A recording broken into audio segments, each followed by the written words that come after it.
안녕하세요. 축구 전문 기자 한준입니다. 토트넘 허스퍼가 엔지 포스테코글루 감독과 함께 공격 축구를 시도하겠다고 천명했는데요. 웨스트햄 유나이티드와의 2023 여름 투어 프리시즌 첫 번째 경기에서 그 약속대로 화끈한 축구를 보여줬습니다. 비록 경기 결과는 2대3 패배였지만 30회에 달하는 슈팅을 뿌리면서 경기 내용 전체는 이길 정도의 모습을 보였거든요. 역시 문제는 수비였는데요. 2대3으로 패배한 과정 속에 3실점에서 기존에 있던 문제로 지적되던 선수들의 실책이 다시 한번 나왔습니다. 센터백 영입만 된다면 새로운 시즌 기대할 만하다라는 토트넘 현지 팬들의 반응이 나오는 가운데 엔지 포스테코글루 감독이 경기 이후 하루 지나 가진 인터뷰에서 영국의 취재 기자들에게 센터백 영입 계획이 있다, 이미 한 명은 영입했다라고 공개해 화제가 되고 있습니다. 토트넘이 어떤 수비 보강 계획을 갖고 있는지, 합류가 확정된 선수는 누구인지 최신 소식 지금부터 총정리해드리겠습니다. 토트넘 허스퍼 수비 보강이 절실한데요. 센터백 1호 영입이 확정됐습니다. 잉글랜드 청소년 대표 선수로 향후 잉글랜드의 수비 라인을 이끌어갈 기대주라고 합니다. 어떤 선수인가? 바로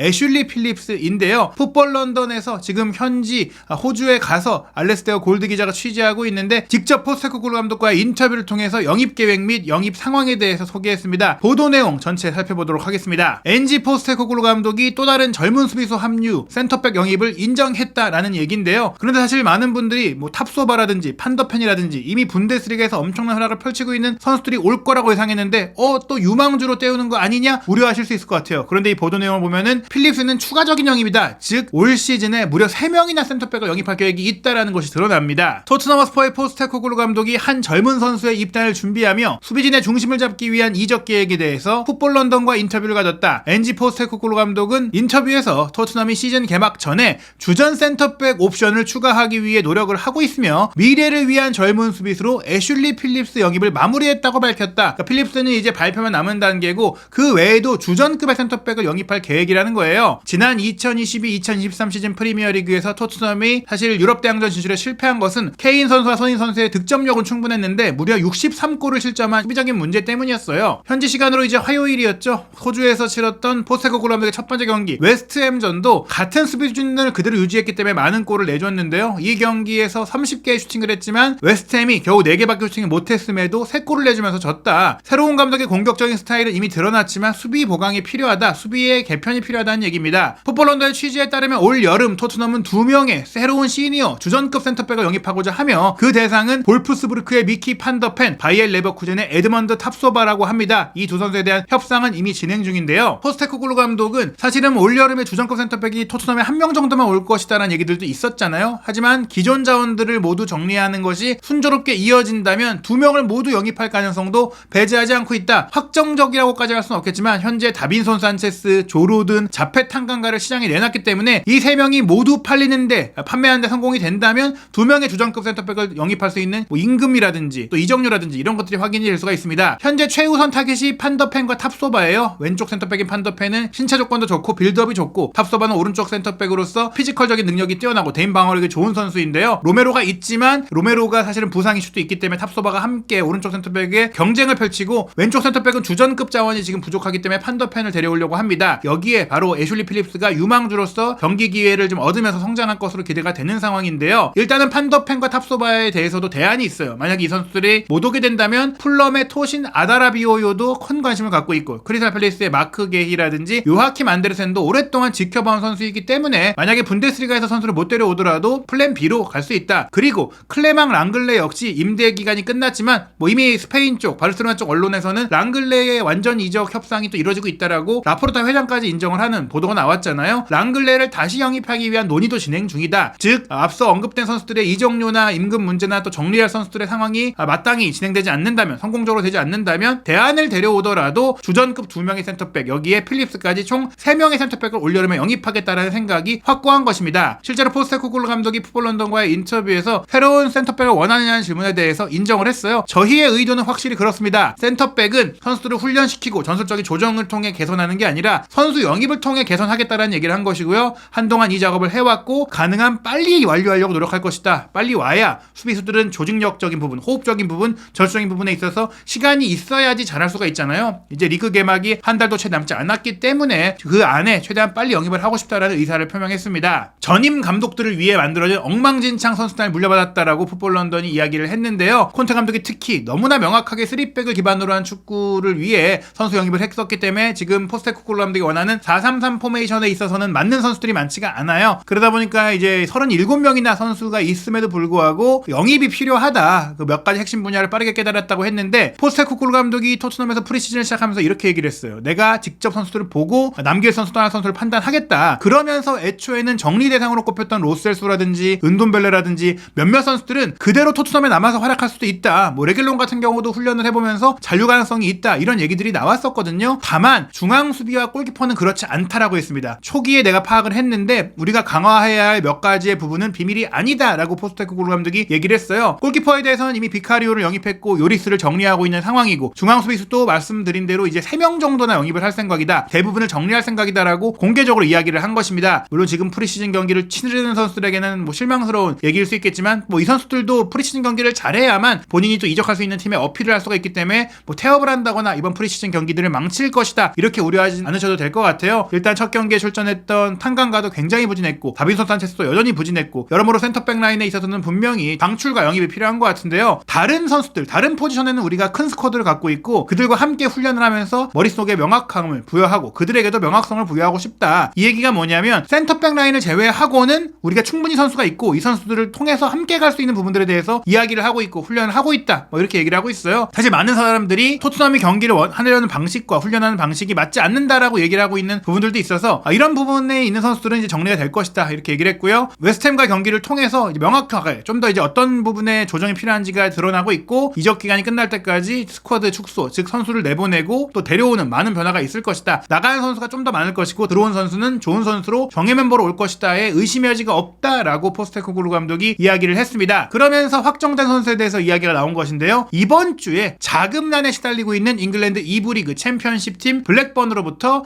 애슐리 필립스를 약 300만 파운드에 영입할 예정이다라고 보도가 나온 겁니다. 높은 평가를 받고 있는 만 18세의 선수 필립스는 이번 이적 시장에 포스테코글루 감독이 대신해서 주전으로 쓸 2명 중 1명이 될 것으로 예상되지는 않는다. 즉 여름에 2명의 주전급을 영입한다고 했는데 필립스가 그 중에 1명인 건 아니다. 필립스는 번외 선수다. 즉 다시 한번 말씀드리지만 3명의 센터백 영입이 추진되고 있는 겁니다. 현재 잉글랜드 19세 이하 대표 선수죠. 지난 6월에 19세 이하 챔피언십에도 출전을 하고 있고 지난 시즌 또 블랙번에서도 리그 8경기를 출전할 정도로 미래가 기대되는 선수라고 필립스를 소개했는데요. 192cm로 키가 큰 센터백 계속 성장하면서 포스테코글루 감독이 1군 스쿼드에 합류할 것이다. 즉 필립스는 토트넘에 왔을 때 재임대가 돼서 나가는 게 아니라 1군 선수단과 함께하면서 출전 기회도 받으면서 로테이션 자원으로 쓰일 것이다 라고 얘기가 된 겁니다. 필립스의 이적 단계가 굉장히 많이 진행된 것 같아요. 24시간 내에 영국에서 메디컬 테스트를 받고 태국 싱가포르에서 열리는 아시아 투어 기간에 합류한다. 즉 레스터와의 경기가 열리기 전에 합류해서 레스터전부터는 뭐 뛰지는 못하겠지만 훈련도 하고 싱가포르에 가서 또 라이언시티와의 경기는 출전을 할 가능성이 있다라고 보면 될 것 같아요. 300만 파운드 한국 돈으로 49억 50억 정도를 투자해서 데려온 선수인데 사실 유럽 축구에 홈그로운 제도가 있기 때문에 자국 출신 유망주가 필요하잖아요. 자국에서 성장한 유망주가 필요하다는 점에서도 이 필립스의 영입은 분명히 호재라고 할 수 있겠습니다. 필립스의 시장 가치가 현재 200만 유로로 평가되지만 300만 파운드로 이적료가 더 높게 지불된 것은 이런 가치들 때문이고 또 최근에 잉글랜드 청소년 대표의 주전 선수로 뛰면서 이 선수의 기대감이 더욱더 높아지고 있는 상황이거든요. 선수의 이력을 좀 살펴보면 2005년생 만 18세 아직 많이 어린 선수죠. 이미 또 18세의 나이로 19세 이하 팀의 주전이고 또 17세, 18세, 19세 연령별 팀을 빠르게 또 거치면서 월반을 하면서 올라오고 있는 선수예요. 웨일스 쪽에 혈통이 또 있다 보니까 처음에는 웨일스 16세 팀에 있었지만 이 선수가 이제 잉글랜드의 부름을 받게 된 상황인데 2025년까지 블랙번과 계약이 또 되어 있었기 때문에 토트넘이 큰 이적료를 지출해야 했습니다. 애슐리 필립스 같은 경우에는 192cm로 키가 큰 것도 있지만 이 큰 키에 비해 스피드가 굉장히 빠르다라는 평가가 있어요. 블랙번에서 이 선수를 지도했던 베테랑 감독이죠. 토니 모브레이의 평가가 2021년에 나왔을 때 이미 화제였는데 빠르고 기동력도 뛰어나고 즉 활동 범위도 넓고 정말 패스를 잘한다. 즉 후방 빌드업 능력도 있다라는 것이죠. 게다가 침착하게 정확하게 플레이를 한다. 어린 나이에 비해서 노련하다. 경기를 읽는 눈이 있는 지능적인 선수다. 센터백에게 원하는 모든 그 장점을 갖고 있는 선수다라는 평가를 했고 태도까지 좋다. 이런 평가를 받고 있는 것이죠. 즉 크고 빠르고 빌드업이 좋은 현대 축구가 원하는 센터백이고 앞으로의 성장 가능성이 큰 선수다라고 볼 수 있겠는데요. 필립스 같은 경우에는 경력 내내 거의 대부분 센터백으로만 뛰었습니다. 한 차례 유스 시절에 수비형 미드필드로 뛴 경험이 있는데 앞으로도 다른 포지션을 볼 가능성은 없다라고 봐야 될 것 같고요. 블랙번에서 이제 FA 유스컵이라든지 18세 프리미어리그, 프리미어리그 2, 2군 경기들을 주로 소화하다가 지난 2022-2023 시즌에 1군 팀에 올라왔어요. 카라바오컵 3경기, FA컵 3경기에 잉글랜드 챔피언십, 리그, 2부 리그 경기도 8경기를 소화하면서 적지 않은 이제 출전 시간을 가져왔습니다. 전반기는 프리미어리그 2, 2군 경기를 소화했지만 후반기에는 이제 선발 선수로서 이제 잉글랜드 챔피언십을 소화하면서도 좋은 경기력을 보였다라는 것은 이 선수가 이제 토트넘에 와서도 프리미어리그 경기까지는 모르겠지만 FA컵이나 카라바오컵 경기에 이제 출전할 수 있는, 그렇게 출전하면서 성장할 수 있는 선수라고 봐야 될 것 같고요. 그리고 현재 잉글랜드 19세 이하 팀의 주전 센터백입니다. 라이트백으로 한 경기 뛰었을 정도로 스피드가 빠르다. 이런 빠른 스피드가 사실 라인이 높고 공격적인 축구를 하는 토트넘에 있어서 필요하죠. 실제로 웨스트햄과의 경기에서 스카마카에게 결승골을 내줄 때 라인을 끌어올리고 전방 압박을 하다가 상대 역습이 뒷공간으로 넘어왔을 때 산체스가 들어오는 속도도 느렸고 다른 센터백들도 지금 다이어라든지 벤 데이비스라든지 이런 선수들이 조금 느린 편이기 때문에 빠른 센터백이 있다는 것은 이런 라인이 높은 플레이에서 강점을 될 수 있다. 어떻게 보면 나폴리에서 김민재 선수가 했던 그런 역할을 필립스가 할 수 있는 선수다, 이렇게 보시면 될 것 같아요. 보시다시피 지금 잉글랜드가 유로 19세 이하 챔피언십 예선전을 치르고 있는데 이 모든 경기에 선발 풀타임을 뛰고 있는 게 애슐리 필립스이니까 현재 잉글랜드 최고 유망주가 토트넘에 온 것이다, 이렇게 보시면 될 것 같고요. 토트넘이 이제 3명의 센터백을 영입할 것이라고 했는데 남은 이적 시장 기간 안에 영입이 될 포지션이 센터백일 것 같아요. 현재 이제 빨간색으로 표기된 선수들이 나갈 선수들이고 하늘색으로 표기한 선수들은 이제 원래는 나갈 전망이었는데 임대를 갔다 와서 남을 수도 있는 선수입니다. 케인 선수가 나갈 경우에는 물론 그 자금으로 센터백 영입을 많이 하면서도 공격 라인도 추가 영입이 필요할 것 같아요. 히샬리송을 진짜 9번 조전으로 쓸 수도 있지만 한 명만 가지고 운영하기가 어렵기 때문에 어떤 공격수가 새로 올지 케인이 나갈 경우 지켜봐야 될 것 같고, 좌우 측면에는 이미 솔로몬이 왔고 힐이 음대에서 들어왔기 때문에 손흥민 선수 백업으로 솔로몬과 힐이 뛰고요. 오른쪽은 쿨루셉스키가 뛰고 만약에 이제 케인이 잔류하든 새로운 공격수가 오든 히샬리송은 오른쪽과 왼쪽을 오가면서 뛸 것 같습니다. 그리고 RP 디바인이 이번 웨스트햄과의 경기에 꽤 좋은 플레이를 펼쳤기 때문에 상황에 따라서 디바인이 그대로 1군 팀에 남아서 오른쪽에 백업 자원으로 뛸 수 있고요. 지금 메디슨과 벤탄쿠르가 오히려 두 명의 메잘러로 뛰지 않겠느냐. 비수마가 포백업에서 역할을 워낙 잘해줬기 때문에 벤탄쿠르가 전진해서 메디슨의 파트너가 될 수가 있고, 아니면 벤탄쿠르가 예상대로 포백 앞에 주전으로 뛰고 비수마가 백업을 맡고 메디슨의 파트너로 은둔발레가 뛸 수도 있고 로셀소가 남아서 뛸 수도 있는 상황이라고 보시면 될 것 같고, 스킵이 이 자리에 백업 자원으로 뛸 것 같습니다. 이 포백 앞에 원볼란치는 벤탄쿠르, 비수마, 다이어가 소화를 할 수 있고, 웨스트햄과의 경기 후반전에는 호이비에르가 소화를 했지만 호이비에르는 기본적으로 현재 아틀레티코 마드리드와 협상하고 있는 매각 대상 선수예요. 그래서 이 선수가 팔릴 것으로 보입니다. 좌우 풀백은 이제 우도지와 레길론, 벤 데이비스가 이제 뛸 것 같은데 레길론 선수가 이제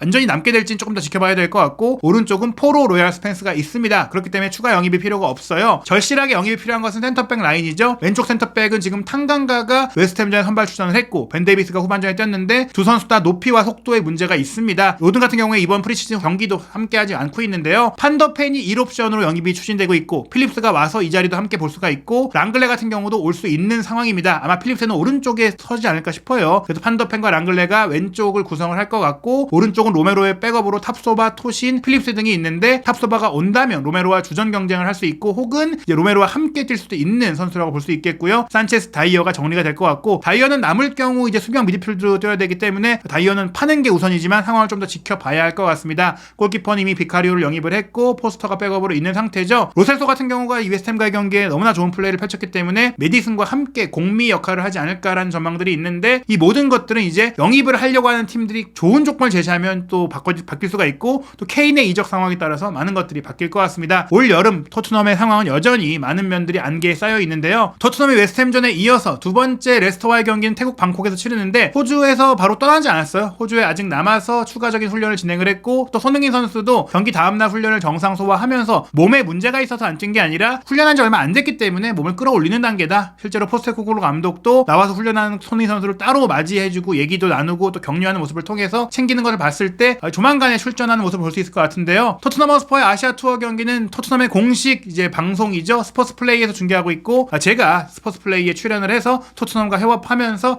중계를 진행을 하고 있습니다. 이 두 번째 경기 한국 시간으로 7월 23일 일요일 저녁 7시에 태국의 방콕 라자망갈라 스타디움에서 열리게 되는데요. 이 경기는 손흥민 선수가 출격할지 상황을 또 지켜보고 최신 정보가 나오는 대로 소개해드릴 예정이고요. 세 번째 아시아 투어 마지막 경기는 7월 26일에 싱가포르에서 라이언시티와의 경기로 열립니다. 토트넘 허스퍼 과연 어떤 선수들이 손흥민 선수와 함께 호흡을 맞추게 될지, 숙제인 수비 영입은 어떤 선수로 이루어지고 언제 오피셜이 뜰지 한준TV에서 최신 소식 구독, 좋아요, 알림 설정을 통해 놓치지 않으시기 바랍니다.